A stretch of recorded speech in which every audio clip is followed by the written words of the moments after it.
My first posting as a government teacher, it was here in Raibah village.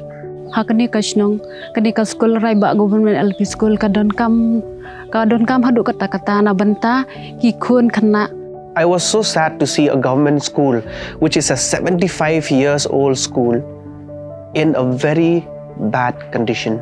The roof was leaking, the windows were missing.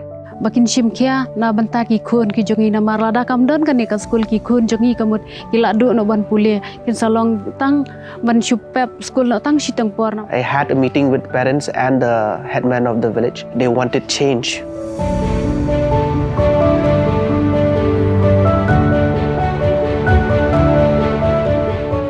Ka school kalong gumtu menshua hakis nem ki balada boro namar ngi sutu bakinong hikai ane na kaliang jongka shnong kimdan ka jingi trailang. I was a single teacher. I didn't know what to do.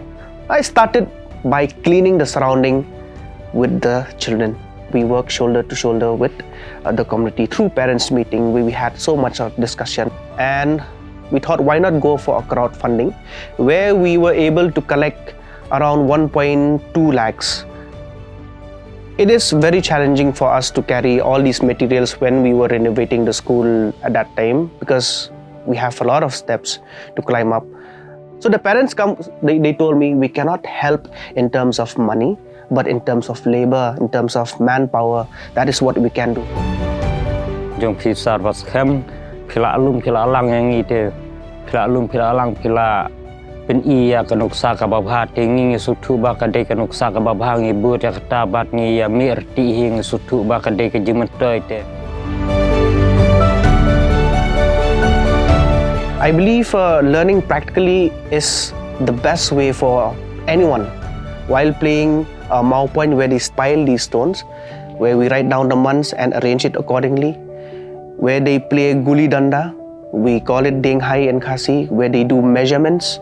So through these traditional games, we've been able to make the learning more fun and active, where the learning shouldn't end in a classroom itself.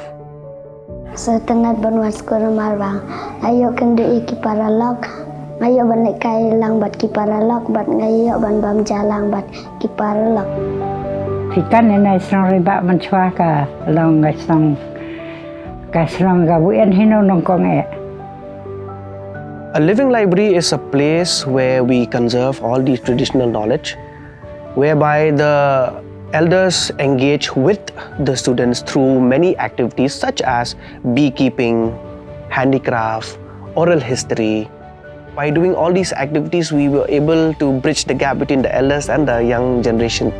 Nasukumo tinggal sutanat kanya sukumen mo bangalayo ban penseo ki kon ki tibaro tiba dia dan lang menen tu. Sekiru gila yo snow kin saya tu kenapa tangga lah saya sini mah ndak gila asan gila he kena bu jing mat kin mah.